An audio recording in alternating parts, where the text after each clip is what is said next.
Salve, salve, nação rubro-negra, muito bom dia, sejam todos muito bem-vindos ao canal Marquinhos Pro Assunção. Nós estamos chegando na manhã dessa sexta-feira, uma sexta-feira feliz, uma sexta-feira alegre, com o Mengão classificado para mais uma quarta de final da Libertadores da América.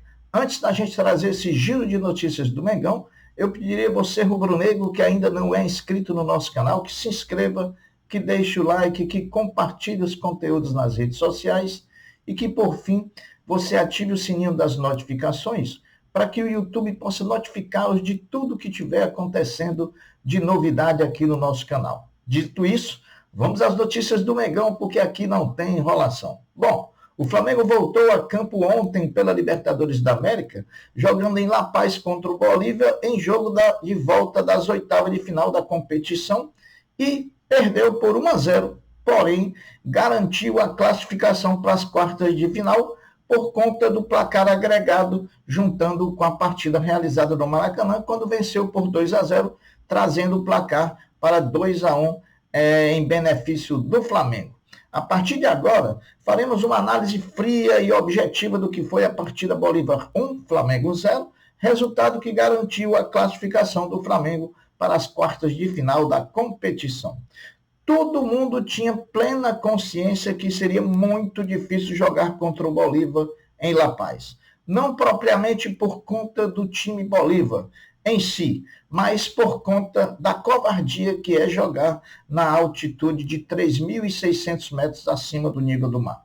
Jogar em La Paz nunca poderá ter importância o desempenho, mas sim o resultado, ainda mais por tudo que envolveu o contexto pré-partida contra o Bolívar, falando em relações às lesões que tivemos durante esse tempo. Apesar de tudo, de todo o volume que o Bolívar impôs ao Flamengo e que já era esperado pelo rubro-negro, foi o próprio Flamengo que teve as chances mais claras de gol, não as concluindo, não as concretizando. Mas Libertadores, meus amigos, é isso mesmo. Sempre vai prevalecer a vontade, a garra, a superação em detrimento do desempenho. Por isso é que se diz que Libertadores não se joga, Libertadores se ganha. Foi isso que o Flamengo fez ontem à noite lá em La Paz. Enaltecer a partida impecável sob todos os aspectos do goleiro Agustín Rossi do Flamengo, que além de usar a já conhecida catimba argentina, usou toda a sua experiência para esfriar o jogo e irritar o time e a torcida do Bolívar. Rossi foi o melhor em campo pelo Flamengo, a nosso ver, na partida de ontem. O Flamengo se superou, o Flamengo resistiu à pressão e suportou a covardia desse jogo em condições diferentes. E está classificado para as quartas de final da Libertadores da América, mais uma vez. Classificado agora, enfrentaremos o Peñarol do Uruguai, fazendo a primeira partida do Maracanã e decidindo lá em Montevidéu, no estádio do Peñarol. Lembrando que a gente precisava passar mais do que nunca, até para esquecer um pouco a nossa eliminação do ano passado para o Olímpia, quando caímos nas oitavas de final. Com a classificação, o Flamengo embolsa 8,55 milhões de reais por conta da mudança de fase da classificação. Ao seguir na competição, o Flamengo se junta ao São Paulo, que antes do jogo do Flamengo já tinha garantido a classificação contra o Nacional do Uruguai e passa a ser no futebol brasileiro hoje os únicos clubes que podem se tornar tetracampeões da Libertadores nessa temporada de 24. E para aqueles que não conseguem comemorar nada no Flamengo, aqueles que acham que a grama do vizinho é sempre melhor, e esse Flamengo que está vivo nas três competições, continue torcendo contra dizerem que estão certos, que estão com a verdade, enquanto eu vou aos trancos e barrancos, pode ter certeza, chegando cada vez mais perto das finais. O Flamengo retornou de La Paz após a partida para o Rio de Janeiro, onde não deve ter folga no dia de hoje, devendo se representar na parte da tarde, até porque no domingo já tem Brasileirão e jogo importante contra o Bragantino. Por um instante, vamos tirar o foco do time profissional e voltar nossa paixão para a garotada do Sub-20 treinada por Felipe Luiz, que amanhã, sábado, às 16 horas no Maracanã, tem a chance de fazer história no clube e também no futebol brasileiro, conquistando o Intercontinental de Clubes Sub-20, jogando contra o Olympiacos da Grécia no Maracanã. Agora uma notícia importante, o Flamengo ontem, ao deixar o estádio Hernán Siles, lá em La Paz, na Bolívia, com destino ao aeroporto, teve seu ônibus apedrejado após emboscada de torcedores do Bolívar. Tomara que a Conmebol lembre disso e multe e penalize o Bolívar. Bom, meus amigos, sempre é bom lembrar aos antes e também para alguns torcedores do Flamengo, menos crentes, que o Flamengo pegou uma sequência absurda em 23 dias no mês de agosto por 3 competições diferentes, se não vejamos. Começou com o Palmeiras, depois pegou o São Paulo, depois pegou o Palmeiras 2 vezes, o Bolívar, o Botafogo e o Bolívar novamente. E no final dessa sequência, estamos nas quartas da Copa do Brasil contra o Bahia, onde Botafogo e Palmeiras estão fora assistindo do sofá. Classificamos-nos para as Libertadores ontem, diante do Bolívar jogando em La Paz, e agora vamos encarar o Peñarol em 2 jogos. Palmeiras também continua no sofá. E para completar, estamos no G4 do Brasileirão, com o campeonato ainda aberto para disputar, do qual vamos jogar domingo no Maracanã contra o Bragantino.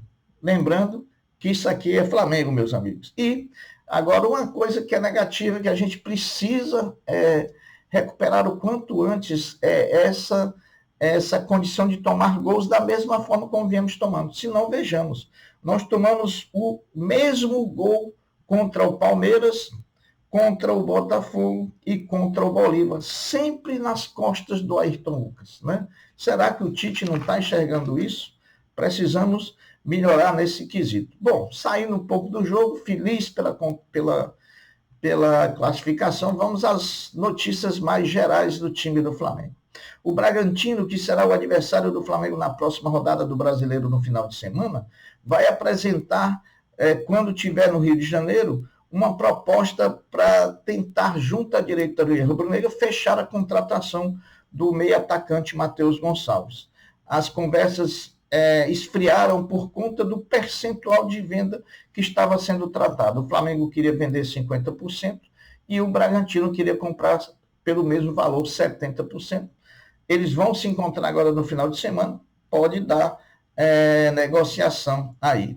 O Flamengo está tendo no mês de agosto o pior mês do ano em número de lesões sofridas. Ao todo, o clube contabiliza 24 casos na temporada. Porém, só no mês de agosto são 6 casos até agora. Até então, o pior mês era o mês de junho, com 4 casos. Então, numa maré não muito boa em termos de lesão.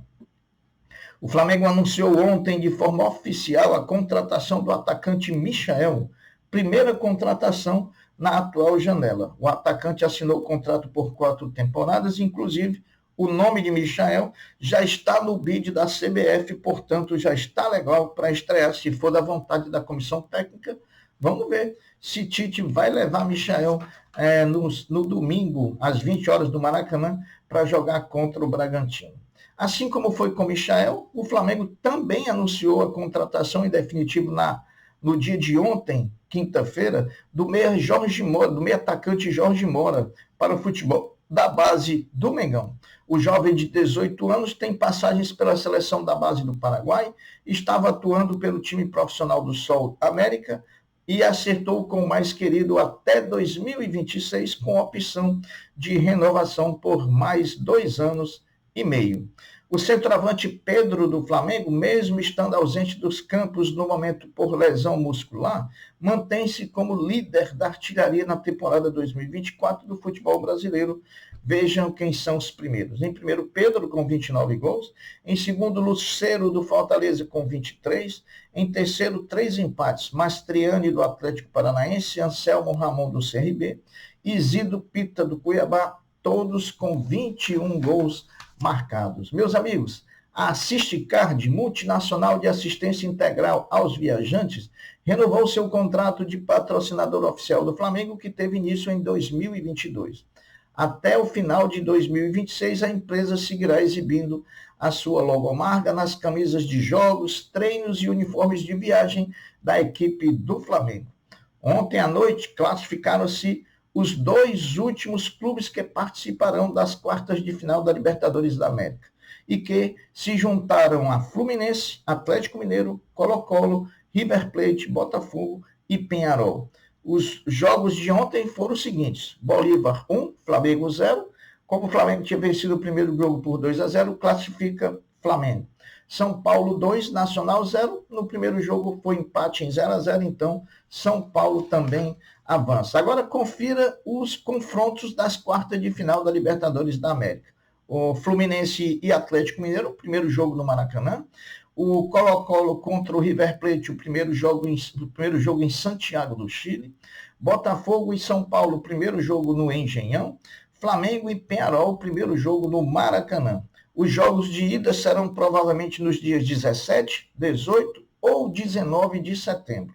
E os jogos de volta, provavelmente nos dias 24, 25 ou 26 de setembro. Bom, a comissão de arbitragem da CBF definiu ontem que o árbitro Gustavo Bauerman comandará o Flamengo e Bragantino domingo, 20 horas, partida da 24ª rodada do Campeonato Brasileiro.